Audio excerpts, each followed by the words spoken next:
Well, happy St. Patrick's Day. My name is Patrick Sean McCoy.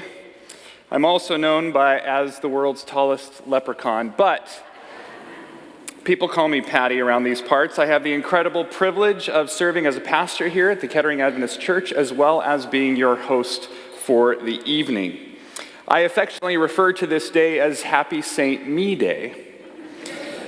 Growing up as an Irish in America, where Paddy is much more commonly used as a female name, this was the one day a year where it made sense. So, I celebrate that by making somewhat of a fashion statement.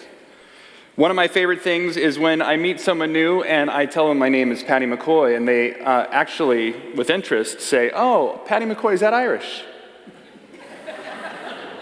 My typical response is, "No, actually it's German." And then I simply walk away. But I'll tell you a bit more about my family history as we go. But as an Irishman in America, I'm not alone among my Irish brothers and sisters. There are 70 million people of Irish descent scattered around the world. They've helped to shape the United States, Canada, Britain, and Australia, but they are also citizens of an invisible realm, an empire, not of kings and armies, but of memories and imagination. They form a rich mosaic of achievement and survival of silent shame and flagrant sentimentality. Often their extraordinary story has floated away over the horizon of fine romance. From 1846 through 1852, between 200 and 250,000 Irish left Ireland each year. The massive exodus of potato famine, which included my family as well, these victims filled up American cities along the eastern seaboard. By 1855, New York City was 28% Irish, Boston was 31% Irish, and Philadelphia was 21% Irish. Tonight's program is titled Celtic in America and focuses on the Irish influence musically here in America. Did you know that 40% of all Americans can trace some member of their family back to Ellis Island? Ellis Island was the gateway for millions of immigrants to the United States from 1892 to 1954. On any given day, as many as 5,000 people would file through Ellis Island, carrying all their worldly possessions, speaking in a babble of foreign languages from every corner of this earth, dazed, confused, hungry, yet relieved and exhilarated. The first immigrant to pass through Ellis Island was from County Cork, Ireland. Her name was Annie Moore, and she celebrated her 15th birthday on the very day she passed through Ellis Island. It was New Year's Day, 1892. Please welcome to the stage Jeremy Winston as he tells the story of Annie Moore in Isle of Hope, Isle of Tears.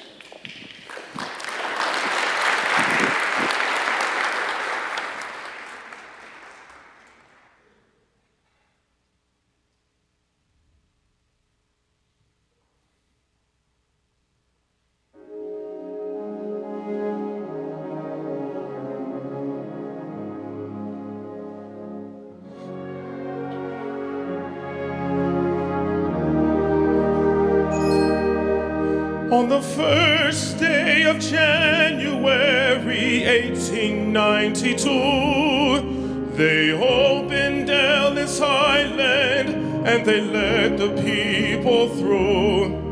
And the first to cross the threshold of the Isle of Hope and Tears was Annie Moore from Ireland, who was all of 15 years. Isle of Hope, Isle of Tears, Isle of Freedom, Isle of Fears, but it's not the isle I left behind. That Isle of hunger, Isle of pain, Isle you'll never see again, but the Isle of home is always on your mind.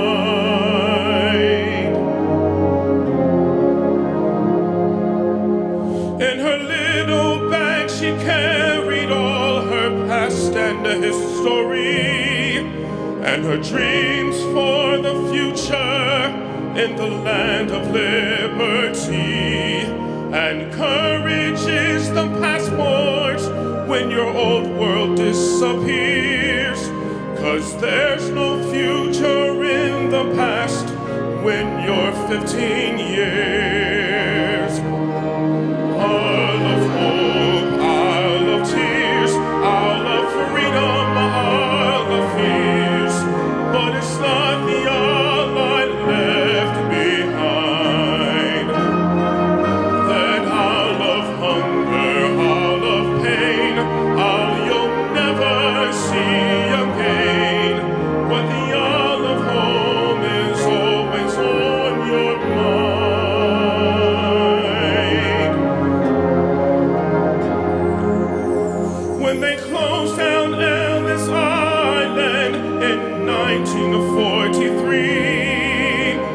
70 million people had been there for sanctuary.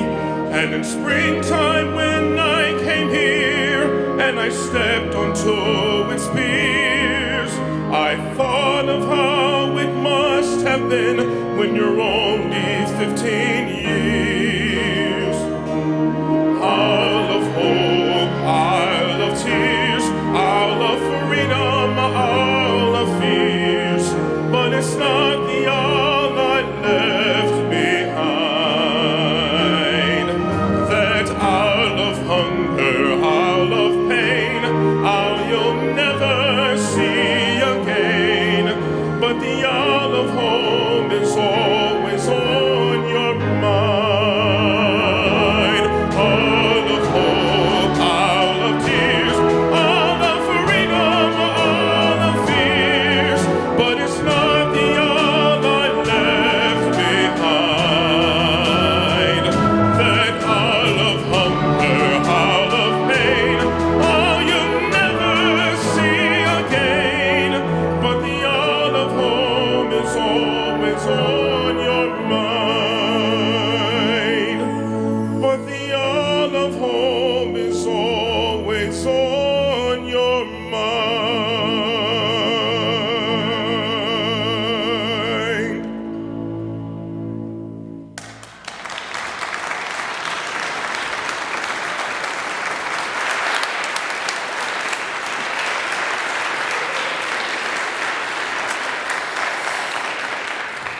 I know many of us have gone online and done the DNA testing and found out some of our origins, all the different places that our families come from. My largest percentage is Irish, but I also have some English in me, which is why I often tell people I'm always fighting with myself. But our next group also has some of both. Staying in New York City, we bring you a piece from the Irish-British Celtic punk band, the Pogues. Here is Fairytale of New York. It was the most played Christmas song of the 21st century in the UK and has been declared Britain's favorite Christmas song. Following a nationwide survey of ITV viewers, despite not being a Christmas song, but merely set at Christmas time. So, here is Fairytale of New York by the Pogues.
head to Boston with a piece by the Celtic band Dropkick Murphys.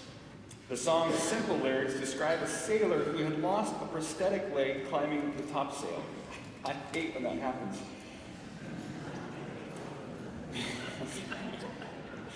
And is shipping up to Boston to find my wooden leg.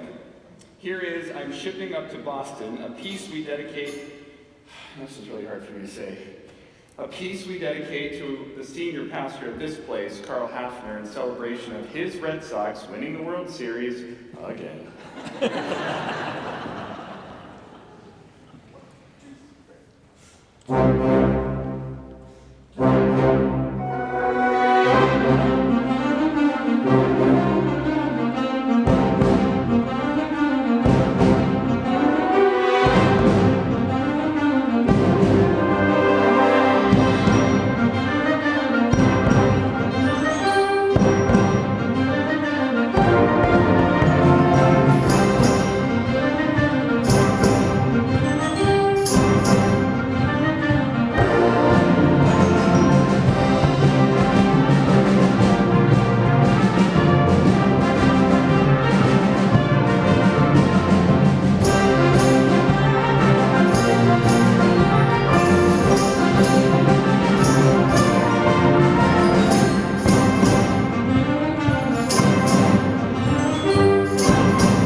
From Boston, we head to Chicago. For countless years, the legendary pub Kitty O'Shea's, which, interesting side note, one of my dogs growing up was named O'Shea by my father, who wanted to have a dog with an Irish name, but also enjoyed the idea of if he ever got lost, he could sing, "Oh, O'Shea, can you see?" Anyway. But Kitty O'Shea's was a pub at the Hilton Towers Hotel in Chicago and has been the favorite meeting place for the revelers of the annual Midwest Band and Orchestra Clinic in Chicago. At Kitty O'Shea's, new friendships are formed, old ties are strengthened, plans are created, most of which will never be carried out. The laughter is contagious and many toasts are made. Also, let's take time now to welcome special guest Steve Martin, visiting us all the way from Chicago. This is the fourth Celtic Celebration concert he has been a part of, and Steve has also created many custom arrangements for the Praise Orchestra, 4 of which are on the program tonight. Welcome, Steve.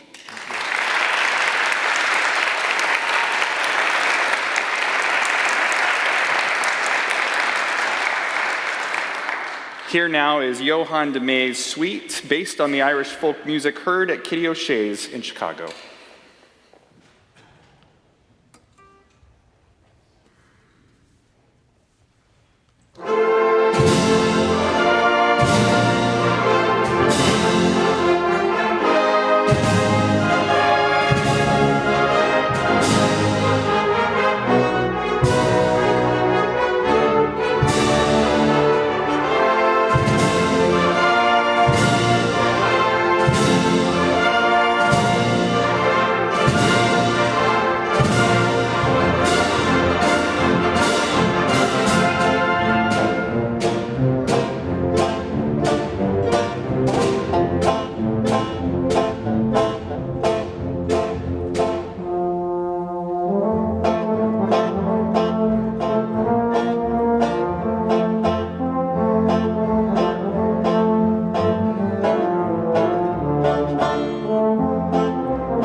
Wow, that was amazing.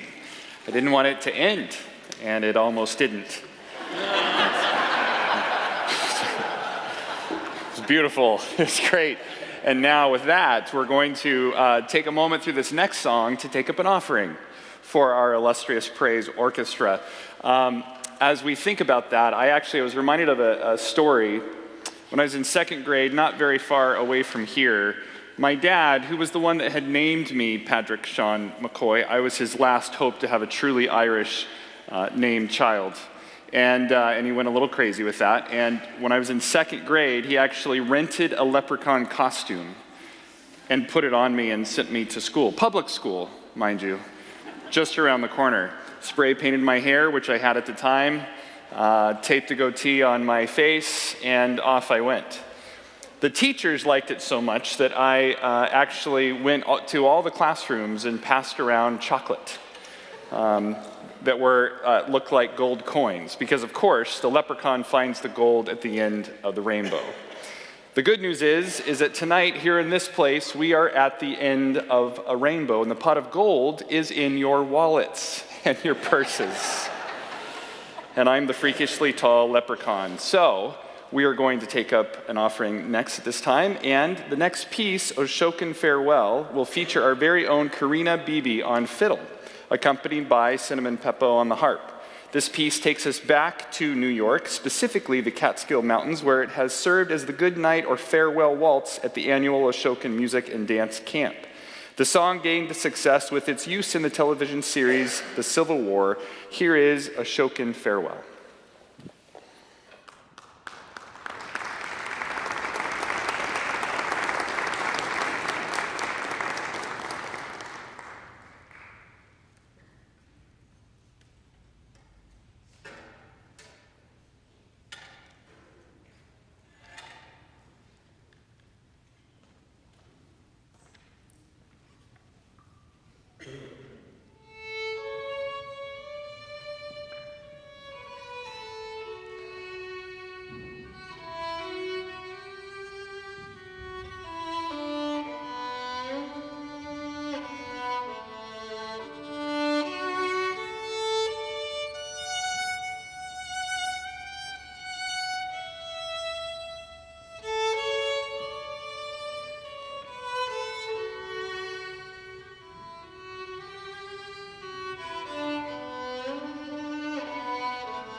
The next tune will feature tonight's vocalist, Mark Peebles. Green, White, and Orange is a patriotic anthem written and recorded by the band Gaelic Storm. It is the perfect fit for tonight's Irish-American theme, as the lyrics talk about trading in the three colors of the flag of Ireland, the green, the white, and the orange, to the red, the white, and the blue of America. Tonight's arrangement was commissioned for tonight's concert by composer Michael Brown. This is the 5th year in a row that Michael Brown has composed a work for our Celtic celebration. Let's now give Mark Peebles a big welcome.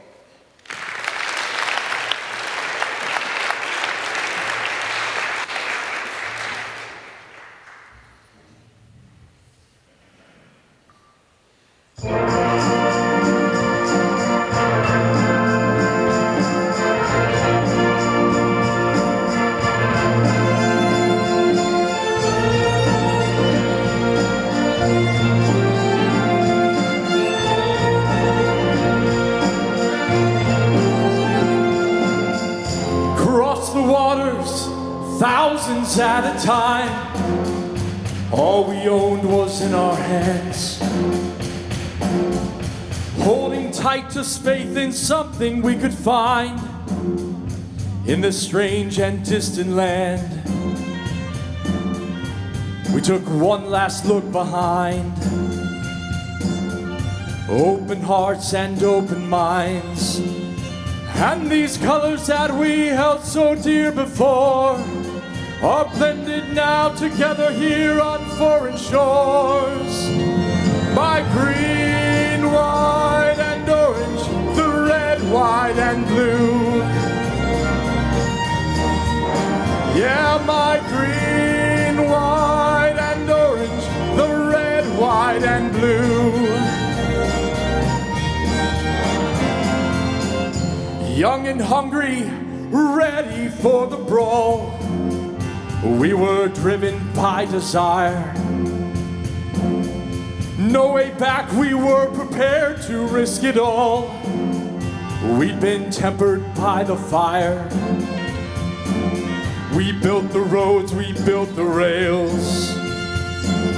We shared our songs, we shared our tales. Now our colors fly together side by side, and we lift them to the sky with peace and pride. My green, white, and orange, red, white, and blue. Yeah, my green, white, and orange, the red, white, and blue.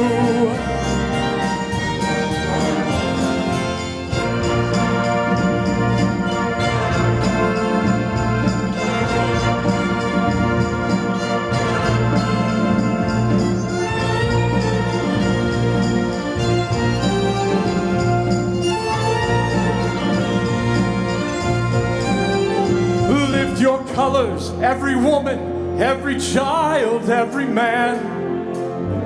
Our song has just begun. We fall together if together we don't stand. We are many, we are one. Not everyone will live to see what we dream this world to be. When we doubt, we'll have the strength to see it through. These colors show us all the way to what is true. My green, white, and orange, the red, white, and blue. Yes, my green, white, and orange, my red, white, and blue. It's my green, white, and orange, my red, white, and blue. Yes, my green, white, and orange, my red, white, and blue. Yes, my green, white, and orange, my red, white, and blue.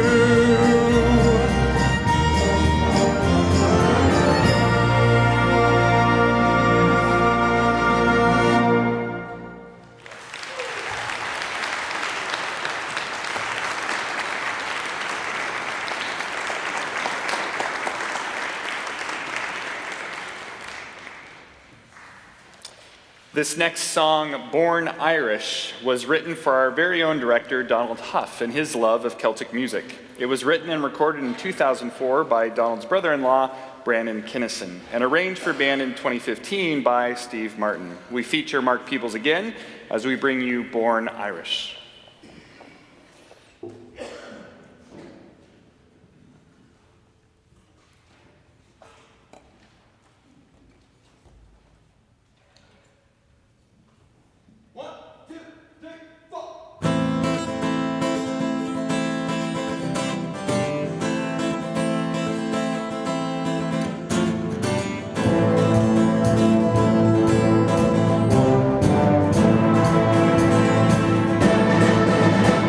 I come from a land kept long from the sea, but a rainy little island would be just the place for me. With me spoons and me bow run and the stomp of me feet, I'm coming home to Ireland and her cobblestone streets. I should have been born in County Cork, not living in the Midwest. So listen to the chorus so I can get it off my chest. I was born out from far, far away, in the town of Berlin, and not all gone away. And I don't speak Gaelic, but it give me a thrill, 'cause I was born an Irishman in the Missouri hills.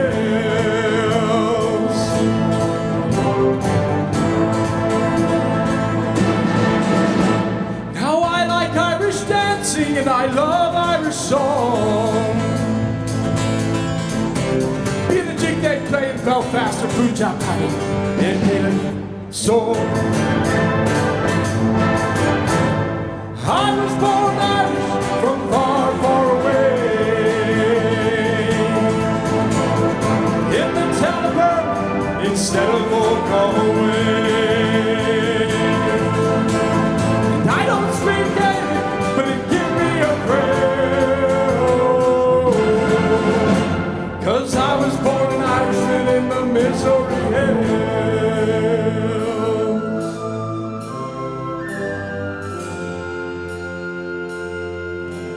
I don't need a pint to get me through the pain, 'cause I got the luck of the Irish running through my veins.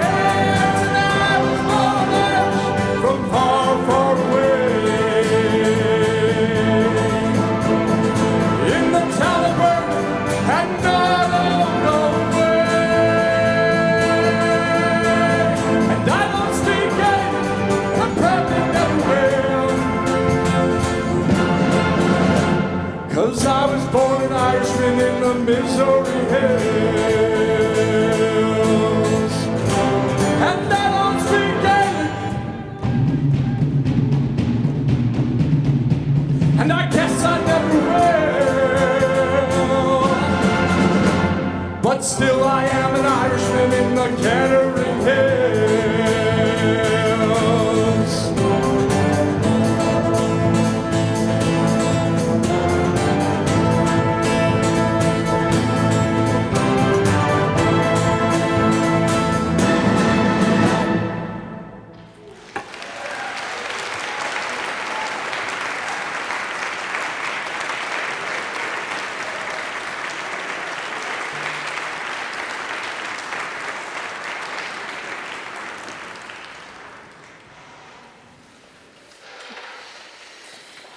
Next, we head down to rural areas in the southeastern parts of the United States known as the Appalachians. First, we are going to hear Aaron Copland's Hoedown from his ballet Rodeo. A hoedown is a dance closely related to the jig, reel, or clog dance, done in a call and response and often used in fiddling contests. Copland's Hoedown is most frequently heard in a version written by the Boston Pops, but it became even more famous through television advertisements by America's beef producers with the slogan, "Beef It's what's for dinner, unless you're a vegetarian. Please join me in a big round of applause for Steve Martin as he plays his own arrangement of Hoedown for wind ensemble and solo banjo. Hoedown.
I love me some banjo.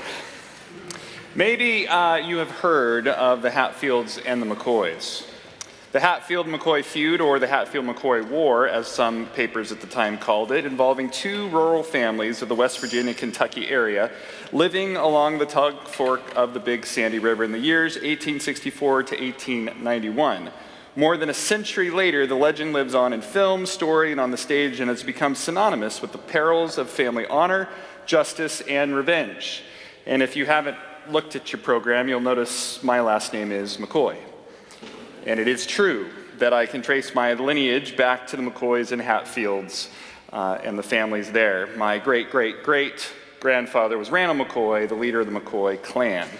There was a movie not too long ago on the History Channel called The Hatfields and McCoys. I was so excited, I was working as a chaplain at the time, that I told students that you won't believe they're making a movie about my family and starring Kevin Costner. And they looked at me and said, "Who?" That hurt a little bit. But I still have family in West Virginia and Kentucky in those areas. I have a cousin to this day who has a shotgun on her porch because she lives next to a Hatfield who sometimes gets too close. I also remember visiting the area before I moved out west with my family, and my dad stopped by on the way out of Matewan, West Virginia, which is where he grew up, at a mailbox that said Hatfield on the side, and he took the newspaper out of it. Not proud of that, it's just what happened. Just telling you the truth. William McCoy was the patriarch of the McCoys. He was born in Ireland around 1750, and many of his ancestors hailed from Scotland. They migrated to the United States and then moved west to the hills of the Appalachians. There are many different rumors as to why the feud started. Among the most popular of theories involves a rift over the Civil War and the issues there. Other rumors include livestock from one family being found on the other family's property. Whatever it was one of the bloodiest family wars on U.S. soil. When someone would pick on me when I was a kid, I would simply look them in the eye and tell them, "Do you know who my family is?" And then they'd beat me up anyway. Our next piece is a bit of a feud itself, or should we call it a duel? Please welcome back to the stage Steve Martin, joined by Dayton's very own Jim McCutcheon to bring you Duelin' Banjos.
Sorry, it takes me a while, but I think I'm warmed up now.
Think I caught some smoke coming off those strings. We stay down south in the Blue Ridge Mountains as we bring you Blue Ridge Reel. This piece reflects influences of bluegrass and even a New Orleans march. We're going to ask Steve and Jim to put down their guitar and banjo and pick up some spoons and a washboard for this one. Here is the Blue Ridge Reel.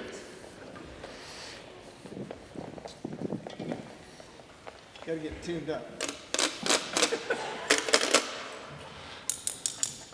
Okay.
Please welcome back Jeremy Winston as he sings the unofficial Irish American anthem and best-loved Irish song of all times, Danny Boy.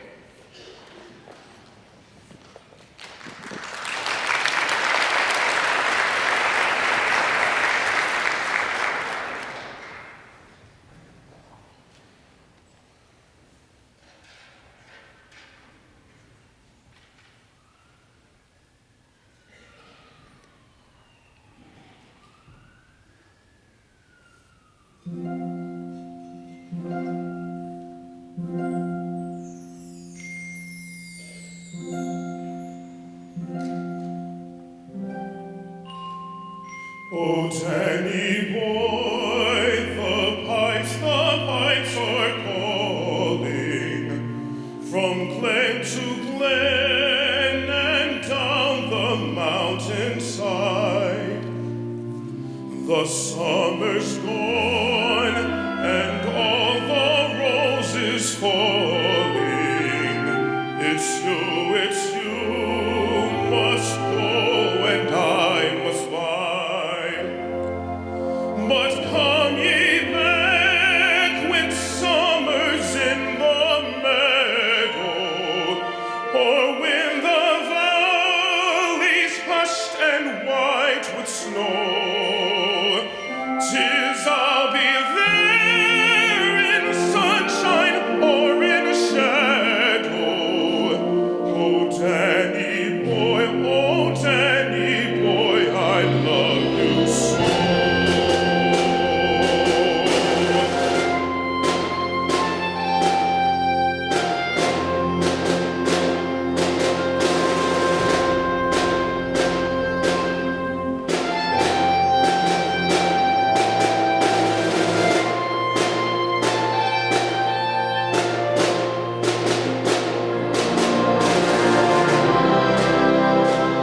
But if he come when all the flowers are dying, and I am dead, as dead I well may be,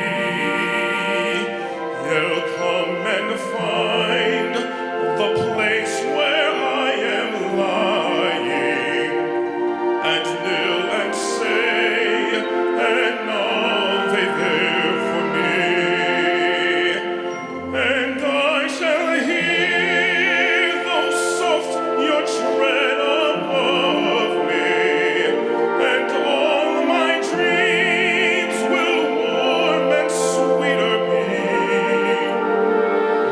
If you'll not fail to tell me that you love me, then I shall sleep in peace until you come to me.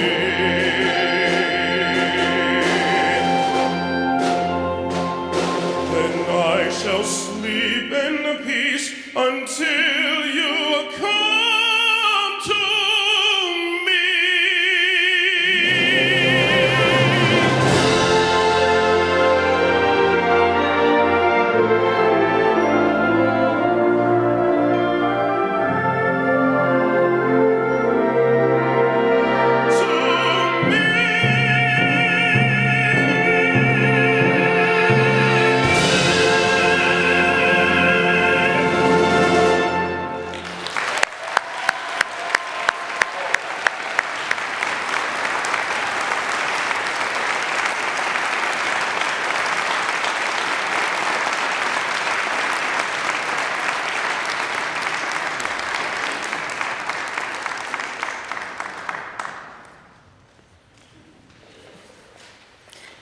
You are now in for a special treat. The next piece is an original composition by our very own Madison Cobb.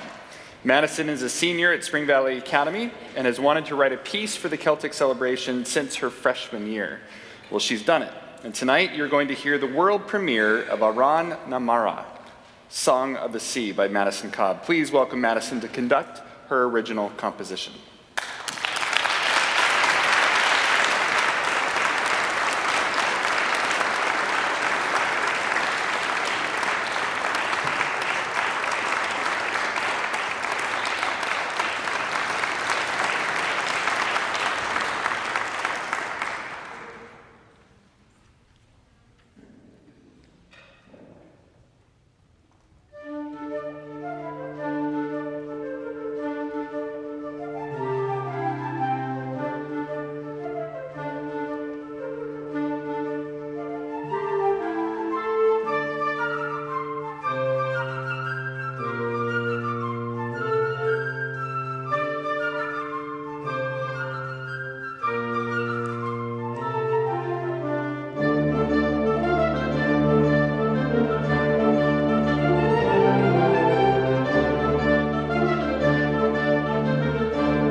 Well, that was amazing, Madison. Thank you. Caused me to think back to my senior year and realize I did nothing. I got applause for that's so true. Anyway, this next piece, written for Celtic Woman as a thank you to their American audience, is called "Oh America." It captures the essence of the American spirit and its legacy of freedom in the world. Please welcome our very own Greta Shull as she brings you "Oh America."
Well, following the concert, there will be a reception across the way in the fellowship hall featuring treats from Ashley's Pastry Shop in Oakwood, and Steve Martin will be providing music over there as well. There are also chocolates and CDs for sale in the lobby in between the sanctuary and the fellowship hall. Please join me in giving a big thank you to Jim and Deb McCutcheon and McCutcheon Music for sponsoring the reception.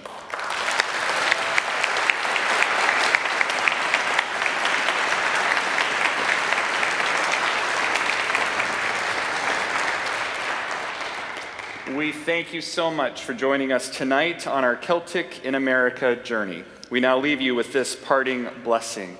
May the road rise to meet you, the wind be always at your back, may the sun shine warm upon your face, the rain fall soft upon your fields, and until we meet again, may God hold you in the palm of his hand.